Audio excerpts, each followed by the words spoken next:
Hello, everyone, and welcome to Layer by Layer. Today, we're going to talk about Filament. We're going to talk about some software. And we're going to talk about STL files and maybe one or two things about Bambu Labs. So let's go ahead and just get started. First of all, we released pre-orders for Filament. We did not want to do pre-orders, guys. We really didn't want to do it because it's unfair. We're a new filament manufacturer. But based on our last batch release, we wanted to make sure that we didn't sell out because that was an issue. And we don't want that to really be a situation again. So we did open up pre-orders. If you want to put down for a couple of spools right now, packs of 3. They're in packs of 3 spools right now. Go ahead and do it. We're in good shape for getting them out the door. Something can blow up. There's still always something that can blow up. So I'm gonna qualify it all there, but we're opening up pre-orders to make sure that we produce the size batch that is necessary with this next order. After this batch, which is both clear and black, we should be getting into a cadence. Basically, official, true, always inventory will happen in about January after we get done with the Christmas season. Because after we're done with this batch, we'll basically be producing continuously just for our own internal use throughout Christmas to keep our farms filled. But then in January, capacity will kind of open up again, and we should have a consistent and continuous production schedule for Filament so that you can rely on us for Filament. We also released the subscription, which we will be sustaining throughout Christmas and so on and so forth. So if you want to get a hold of those to where you get a little bit cheaper rate on the Filament, you can go ahead and get a hold of one of those. So that's where it is. It's over on tangledfilament.com. That's the status of it. If you want to wait until we have continuous inventory, that's totally fair and totally fine. We did already move through the first full batch available for delivery by October 6th. And anything ordered from this point forward will be delivered on October 22nd. Kind of a cadence there. So just be ready. It is cheap. Right now, the filament is about $20 per spool. And yeah, it's pretty standard PLA there, both black and clear. So that's where that is. Thank you so much to everybody who's been ordering it so far. It's been a very good release, and we really appreciate that. And we're working as hard as we can to make sure that we don't disappoint you. Even as we speak right now, guys are spooling down the stuff and getting it packed up so that it's ready to go. Orders should start shipping the beginning of next week, and I think even a few started going out today. So we're in good shape right at the moment, though at the same time, there's only been one machine dedicated to production of the consumer filament right now. So if it breaks down, there could be a delay. But that's that. That's where Filament is. We got this out. We were happy to get it out before October, so that hopefully it's sustainable through there. But thank you all guys for that. And if you haven't watched our master plan for continuing to drive the cost down, I recommend going over and seeing that video. Where we talk about kind of the reasons why we're doing this and or how we're going to go about it. The reasons why are more kind of their own video, and we sort of covered it already. The reason we're going for this $10 filament is not to make a buck off of the filament. It's really to kind of push the industry in a direction. Right now, commodity filaments, ABS, PLA, PETG, they're in this weird little spot where everybody's kind of like staring at each other of who's going to drop the price first or who's going to make something better. So it's in this kind of just perfect piece of competition and no one's really moving or getting advantage. So we did the $10 filament to basically just shake everybody up and hopefully rapidly commoditize these commodity materials so that they're a low-cost filament source for large print farms. Because for us, we're comparing to injection molding, and the cost of filament compared to the cost of beads is so far apart that it's not a mass production material, which is why we started making ours a long time ago. But it's not really, really scalable right now. So this is our way of just kind of pushing the whole industry to say, okay, those are all going to be the cheapo filaments. Let's just make them cheapo right now and figure out how to sustain it. And then the rest of the industry who wants to continue to be competitive can create new materials, have new colors, get even more exceptional quality or some kind of new competitive advantage other than I've got PLA for $1 cheaper than you on this day and I'm a little bit closer than you would. But this kind of non-competitive competition where there's like 5 hot dog stands on a block and it's whoever wanders up to the first guy first gets the job. And that's just a bad industry. So this is our attempt to kind of shake that up. Bambu Labs, the AM1, I'm sorry. I really should know it better at this point, and I apologize to guys at Bambu Labs because they do great work. But it's a bed slinger. We don't review machines on this channel. We don't do any of that stuff. It was odd. I didn't expect a Cartesian machine to come out of Bambu Labs. Supposedly it prints fine, and yeah, Cartesian machines print fine, can print fine. But it seemed like a sidestep for Bambu Labs. It was odd in the context of that they perfected the box. But breaking loose and trying other stuff is great, but they're really diversifying themselves. It's cool to watch Bambu Labs just kind of go through and just blow up the industry and just kind of take over. They're trying to take over every segment as quickly as they can. And the really low-cost budget printers are a really good way to get new customers who then can then upgrade to the better machines. And you have to, if you're a printer manufacturer, you kind of have to make Cartesian machines because they ship more affordably than the boxes. A P1P takes up a lot of space.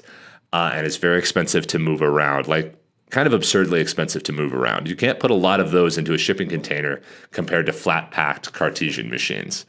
So even though I think their new Cartesian machine with the multi-material system does come fully assembled and there's no like one screw in and it's folded up or whatever it was, it's still lighter, smaller, easier to ship around.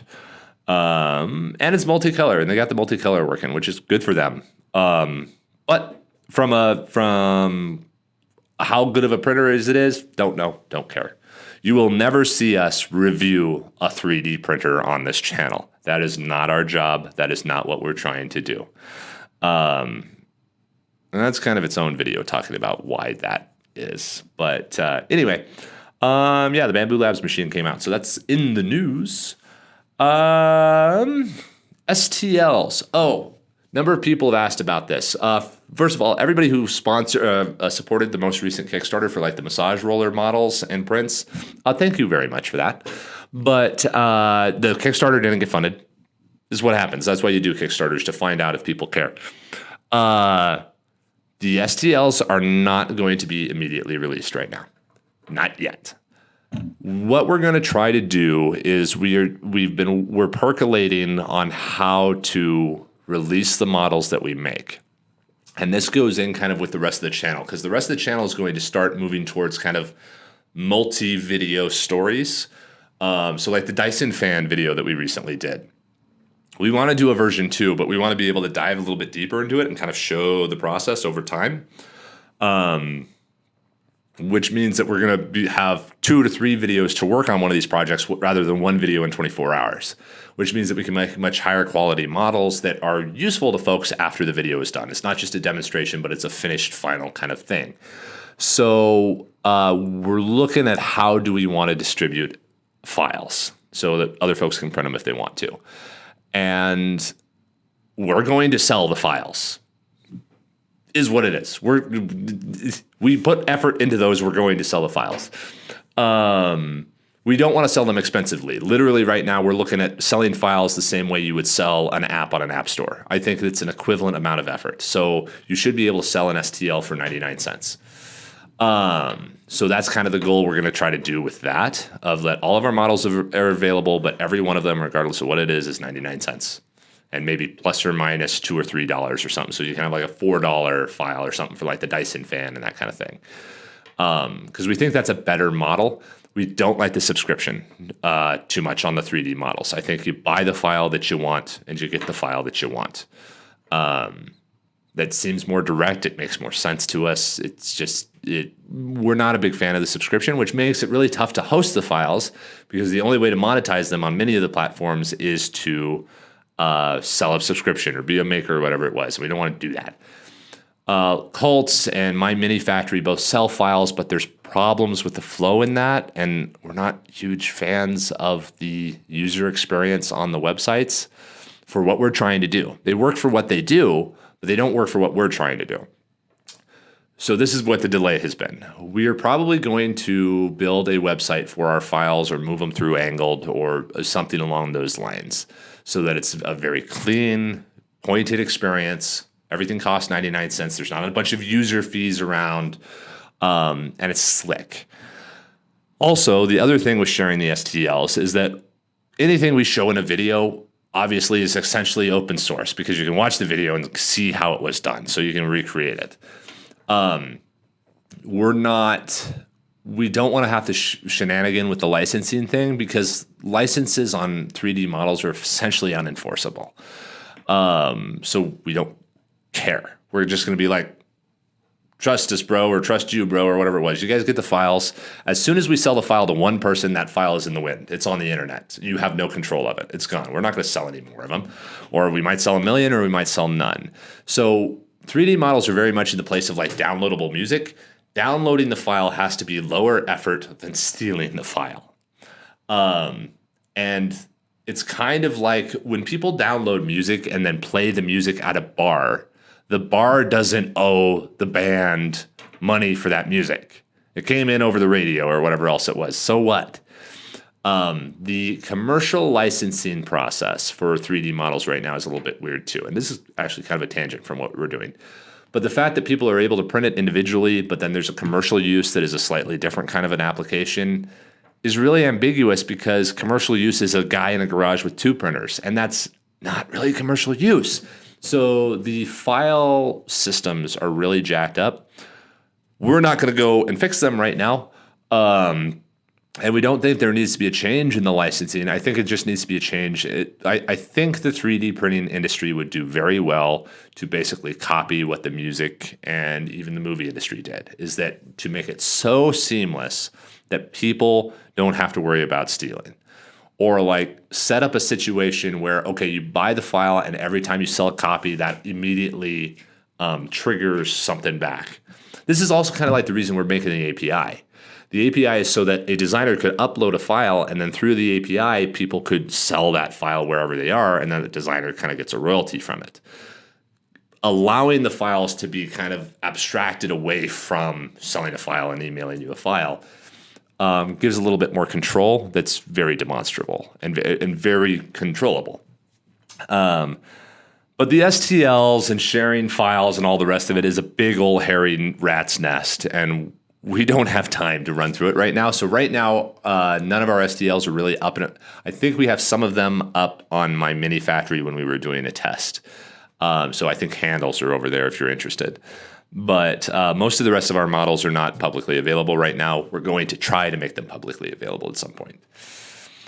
Oh yeah, there's that other thing. Longer form videos coming. So yeah, the response to like the Dyson fan redesign and that kind of thing were really good, and we want to do more of those kind of full product creation videos to where we have a longer timeline to make these things. So the format of the channel will probably change a little bit, again, kind of in New Year, once we're through this Christmas season. FYI, we're getting super busy right now, guys, because fourth quarter is always super busy. So if you need parts quoted, try to hold on until January or something like that, because all of our facilities are just booked. And with the release of the Etsy integration and that kind of stuff, we have our machines booked. Let's see here. And if we're not booked, I apologize. Our quoting team might be a little bit behind. I do apologize to any of our clients on that. We are doing our best to work through the backlog, but it is a little bit larger than it normally is. So I do apologize for that. We are working to get through it as much as possible. Please make sure that your files are prepared and ready and your spec for the project is clear and concise. Otherwise, it's going to fall into a delay hole. But longer form videos coming that are like multi-stage videos. We're figuring out how to structure that. A number of content changes will be coming in the new year. Over Christmas, our content cadence will likely change because we're busy and we may not be able to film a video every single day of the week. So design, create, and film a video every day of the week. The side note on that, though, to make it a lot easier for us, if we don't have a brainstorming session as large as what we generally do with our videos, if you could please tell us 3D printed features or design features of parts that can be that you want to know more about 3D printing. I know right now in the can we have like springs coming down. We have threaded holes kind of in the can coming down. And then a couple of others around that, but our design for mass production printing series is one that we want to keep on building on. But we basically do those based on questions from clients. So a client asks, how do you do this? And we're like, oh, we'll just make a video. Give us a day, and we'll have that video out for you of all the ways to do this. And rather, so it's a great way to help out clients on that. But we've run out of questions to answer. So if you guys have features, particular 3D printed features, please let us know.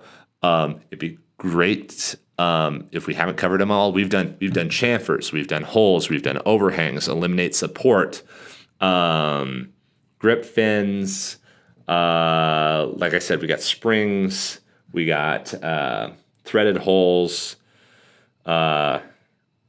Boy, I list that off and it doesn't seem like we've done very many, but I know ribs, internal support, thick parts, cavities. We've done quite a few. But we need more. We need more because they're fun videos to do. They're very concise. They're a lot of fun to create and edit and design for, and they are very utilitarian for all you guys who are looking for how do you make a hole well in the side of a part, and like here's the 5 ways to make a hole. Which one works best for your application? So they're good engineering resources in that regard, and we want to continue to build those out. Okay.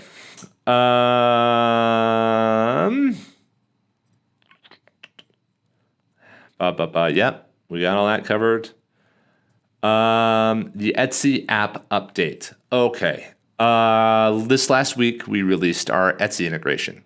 So you're now able to connect your 3D printing Etsy store to our Etsy integration. And when an order comes through, we will print and ship that order to your customer in a white label box. Yes, that gets you a finished part. When the part comes off, it is processed for support. It is best if parts are designed to not need support because the vast majority of parts don't. I would recommend going that direction too until you get like final tests done and that kind of thing. The way to do it is, let me see here. I'm kind of collecting my thoughts around the Etsy app and that kind of stuff. It's really slick. It's really fast and easy. The ideal kind of guys to use this are like cookie cutter Etsy stores, simple pieces of hardware. I wouldn't recommend like figurines and that kind of stuff. Anything that requires a huge amount of human touch, we don't recommend because it's too easy for like a strand of support to be left on and that kind of thing. And our people do our best and we try our best and we have the reference model there. But if we don't know your part, we don't know if there's a weirdness about your part. So don't send odd parts. Send a block, a cookie cutter, whatever it happens to be. I would recommend right now. We upgraded the server. We just upgraded the server on the whole system there to the biggest we could get a hold of. So slicing should be faster. And quoting should be faster. It's running on version 1 of our API. We're working on version 2 of that API right now, which should upgrade the whole thing to a whole nother level again here in about 2 months. We should have that released there and the app upgraded. But for now, if you're just doing a bunch of like little jiggery kind of things, I would highly recommend it because it gives you access to 1,000 machines. With Christmas coming up, Etsy tends to ramp up. So it'll prevent you from having to purchase other machines that are going to go vacant or go, what am I trying to do? Unused. The word I'm trying to say is unused. Go unused in the new year when demand drops back down. So we kind of see ourselves as an overflow option. For European stores, it's a really good way to get distribution inside of the United States. Right now, we do ship internationally. That feature may change a little bit, though, too. We're probably going to restrict it to only U.S. orders here in the next few weeks. Just because the international shipping dynamics are messing with our stuff. and making sure that it's well defined and all the import codes and everything else all goes right. There's just a lot of stuff that has to be very delicately handled and easier to troubleshoot if it goes wrong. Because right now shipping is kind of like, oh yeah, ship it, gone. Here's a tracking number, and that's all the information that really exists. We'd like to make that system be built out a little bit more before introducing a lot more complexity in shipping. All of the items for people out there right now, the processing time on the Etsy orders is between 2 and 4 days right at the moment, I believe. It's possible that will extend during Christmas. It's very possible, actually, that will extend during Christmas. Even our capacity gets strained at that time because there's a lot of people plugged into us and a lot more adding on here with like these integrations and that kind of stuff. We're planning for it. We're building out more capacity as quickly as we can. But just like ChatGPT is limited by GPUs, we're limited by the number of machines that we have plugged into the system.